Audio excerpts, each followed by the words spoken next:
O Manchester City, depois de alguns resultados negativos, na real empates, né? Eles acabaram voltando a vencer aí, batendo o Luton Town fora de casa de virada. O Luton Town guerreiro, hein? O Luton Town guerreiro, no começo da temporada eu achei que eles iam ser rebaixados de certeza, mas eles estão fazendo jogo duro aí contra os grandes, parabéns pra eles. Mas de qualquer maneira, eles viraram rapidamente com um gol do Bernardo Silva e outro do Grealish, né?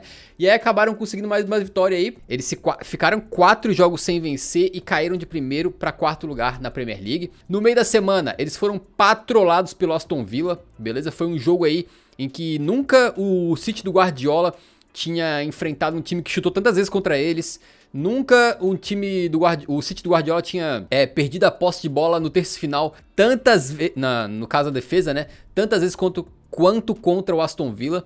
Então, o City passando por momentos bem complicados aí, onde foi completamente dominado pelo Villa, né? E a zaga dos caras vem sendo um problema, mesmo com a contratação do Vardiol, que era um zagueiro aí, né? A gente já cansou de falar que foi o melhor da Copa de 2022, na nossa opinião.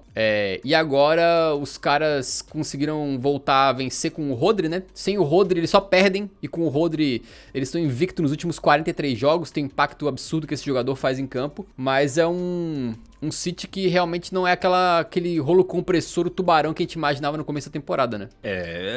A gente sabe o que aconteceu com o City na janela de verão, né? Eles perderam jogadores importantíssimos como o Gundogan e o Mahrez, só que o City fez uma boa janela. Então o que acontece? A gente pensou que com essa boa janela do Manchester City eles não iriam cair tanto de rendimento. Parecia que realmente não iriam fazer faltas aqueles jogadores, parecia que o City teria uma temporada, como eu falei, eu achava que eles iriam liderar a Premier League até de forma mais tranquila do que foi na temporada passada, em que tiveram que perseguir o Arsenal, mas a sensação que passa é que esse time do Manchester City tá dando uma definhada conforme a temporada vai passando. E não é apenas a questão do Rodri, porque assim, é fato que o Rodri faz uma falta absurda pro Manchester City, o Manchester City não, até hoje, cara, o Guardiola não consegue encontrar uma solução para jogar sem o Rodri, porque quando o Calvin Phillips foi contratado, a gente pensava que ele seria essa solução. Pô, mas por que ele não bota o Calvin Phillips pra jogar, cara? Não entendo. Recentemente o Guardiola deu uma entrevista falando que eu exijo comprometimento e caráter dos meus jogadores e o Calvin Phillips tem isso. Mas eu não consigo visualizar o time com ele. Basicamente foi isso que o Guardiola falou. Então, por ele não conseguir visualizar, é que ele não escala o Calvin Phillips. O que, assim, é até estranho. Porque, assim, cara, se tu não consegue visualizar o time com o cara, por que manteve ele? Por que ele não foi negociado? Cara, por que ele não só foi lembrando emprestado? que o Calvin Phillips não entra nunca, mano. Não entra nunca. Tipo assim, se tiver 50 jogadores do City doentes, o Calvin Phillips vai continuar entregando Gatorade no banco lá. Cara, ele prefere colocar o Ederson de volante do que colocar o Calvin Phillips quando o Rodri tá fora. E vale ressaltar que o Calvin Phillips foi contratação já da era Guardiola, né? Foi, acho que faz 2 anos, né? E custou 50 mango! 50 conto! Ele tava jogando muito No bem Leeds, no né? Leeds, fez uma Eurocopa muito boa pela Inglaterra em 2021, e na época tinham vários clubes querendo contratar ele. O Manchester City venceu a concorrência e tá aí hoje em dia, o cara tá completamente encostado no City, já faz um ano e meio, uma temporada e meia, né? Mas enfim. Perguntaram no chat, quem é Calvin Phillips? Calvin Phillips é um suposto jogador, né, que tá aposentado aí por enquanto. Tá tirando umas temporadazinhas sabáticas. 2 anos sabáticos, né, já. Ele volta. 2 anos sabáticos, mas já ele volta. Só que assim, mesmo quando o City tá com o Rodri, ele ainda assim tem jogado pior do que a gente espera, né? Dessa sequência ruim aí que eles tiveram, 4 jogos sem vencer. Um foi sem o Rodri, que foi o jogo contra o Aston Villa, que o Rodri tava suspenso, né? Mas os outros que empatou com o Liverpool, empatou com o Tottenham, empatou com quem mais, meu Deus do céu, qual foi outro jogo que eles empataram?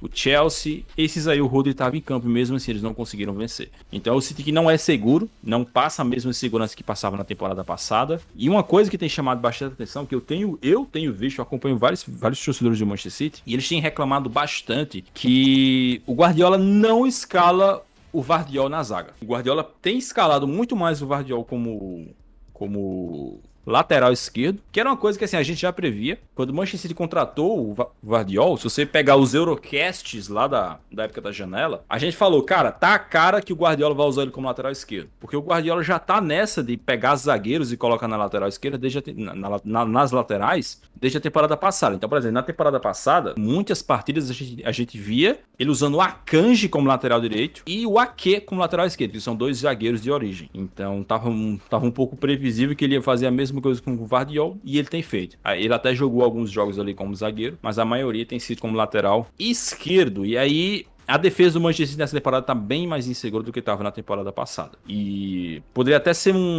sei lá, o Guardiola até poderia, quem sabe, puxar o Vardiol pra zaga e botar o Ake na lateral, que nem ele tinha feito na temporada passada, porque assim, é uma coisa que eu mesmo não tenho entendido não tenho entendido bem. Porque assim, cara, se ele usou bastante o Ake como lateral na temporada passada, e o Vardiol vinha jogando como zagueiro, se destacou como zagueiro, por que ele simplesmente não passa o Ake pra lateral, coloca o Vardiol na zaga? Ele tem feito o contrário, ele tem usado o Ake na zaga e o Guardiola na lateral. Mas enfim, a gente sabe como é o Guardiola. O Guardiola, cara, todo treinador ele tem uma teimosia. Não adianta, não tem ponto correr. E nessa temporada, a teimosia do Guardiola tá sendo o Guardiola como lateral. E assim, Pedro, pega o post, que tá aí o post falando dos jogos do Guardiola. Olha as réplicas. Cara, tá todo mundo falando que o Guardiola não tá jogando absolutamente nada. E assim, isso não é efeito manada, porque de fato o Guardiola tá jogando mal. Ele tá jogando mal. Ele tá fazendo muitas partidas ruins pelo Manchester City. Então, uma coisa cara, que é bom ressaltar é que ele é um jogador muito rápido, né, cara? Então, não é. Na lateral, talvez... Ele é rápido pra um zagueiro. Sim. Ele é rápido pra um zagueiro, mas não pra um lateral. E não só isso. Ele não tá tendo aquela qualidade do baixando pra apoiar bem. Então você vê que quando o Vardiol vai ao ataque para apoiar como lateral esquerdo, porra, longe de ter a qualidade que se espera de um lateral para apoiar. E na temporada passada isso até não fazia tanta falta ele usar zagueiros ali na lateral e os zagueiros não terem tanta qualidade para apoiar. Porque na temporada passada o time estava encaixado com o Stones ali fazendo aquela função híbrida de zagueiro e volante e acabava não precisando tanto. Nessa não é o caso. Então, cada vez mais, conforme a temporada vai avançando, tem feito falta o Stones, que tem tido uma temporada irregular aí, com problemas físicos e tal. Tem feito falta o Gundogan, que não tá mais presente. E assim, os caras que chegaram para... Quem foi que chegou para substituir o Gundogan? Matheus Nunes e Kovacic. E eu vou falar para você. Até aqui a gente tá na metade da temporada. Tá quase na metade. O Matheus Nunes e o Kovacic, os dois juntos não estão dando metade do Gundogan. Essa que é a verdade. Quem tá assistindo sabe. Os dois juntos não estão jogando metade do que o Gundogan jogava no Manchester City. Outra coisa, um cara sim tem correspondido, que é o Doku. Esse sim tem feito com que o City não sinta falta do Mahrez. Mas aí o Doku se machucou, tem desfalcado a equipe aí nos últimos jogos. E o time tá sentindo bastante a falta desse jogador. Outro jogador, cara, se você for escavando assim, vai aparecendo coisa. De Bruyne tá fora, metade da temporada fora, só vai voltar em janeiro. Inicialmente não tava fazendo falta. A gente até tava comentando aqui, porra, o City perdeu o melhor jogador do time, o De Bruyne, e mesmo assim os caras estão lá, liderando a Premier League, passaram tranquilo no grupo na Liga dos Campeões. Mas agora não, agora a gente tá vendo que tá fazendo falta sim o De Bruyne. Então realmente é uma temporada bem abaixo do Manchester City em relação à temporada passada. E mesmo assim, porque se você pega a temporada passada, o City teve alguns momentos em baixa, que foi, por exemplo, quando o Arsenal assumiu a liderança da Premier League e passou um bom tempo lá. Mas eu acho que não chegou a estar tão em baixa que nem essa. E eu até fiz um post só deixando claro, deixando uma coisa bem claro, em baixa pro Manchester City, né, gente? Pelo amor de Deus. Sim. É porque daí o cara vai olhar os resultados e falar, porra, mas nos últimos jogos perdeu um só. Não, mas é pro City. Mas é porque assim, é aquela questão do copo meio cheio, o copo vazio. Você pode pegar os últimos 5 jogos e falar, nos últimos 5 jogos o City só perdeu um. Ou você pode olhar, nos últimos 5 jogos o City só venceu um. Também tem essa. Os dois são verdade. Então é a questão do copo meio cheio e do copo meio vazio, né? Mas enfim, o que é que eu acho que vai acontecer? Em janeiro tá vindo aí, o De Bruyne vai voltar, o Haaland aí tá com um probleminha no pé, mas vai voltar. O Doku vai voltar. Quem mais vai voltar? O Stones pode ser que comece a ter uma regularidade física melhor. O Guardiola vai começar a dar aquelas entrevistas. Não temos mais chances de vencer a Premier League. A Premier League já era. Essa temporada aqui... Ele vai começar a falar, sabe o quê? É muito difícil vencer a Champions League 2 anos seguidos. É muito difícil. O Real Madrid ganhou porque é o Real Madrid, né? Cara, esse cara é foda. É impossível, não tem como. É muito difícil. Nunca aconteceu ganhar a Premier League 4 vezes seguidas. Não dá. Ele vai começar a falar isso. Sabe o que vai acontecer? A gente vai chegar em abril e o City vai estar liderando a Premier League com 8 pontos de vantagem.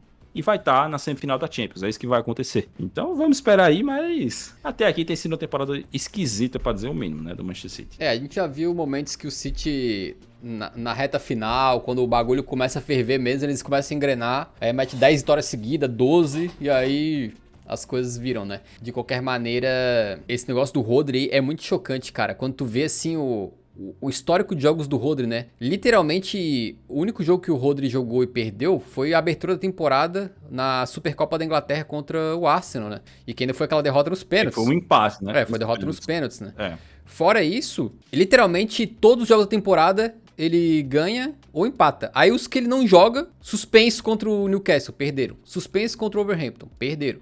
Suspenso contra o Arsenal na Premier League, perderam. E agora suspenso contra o Aston Villa, perderam. É um negócio, pô, é chocante, mano, chocante.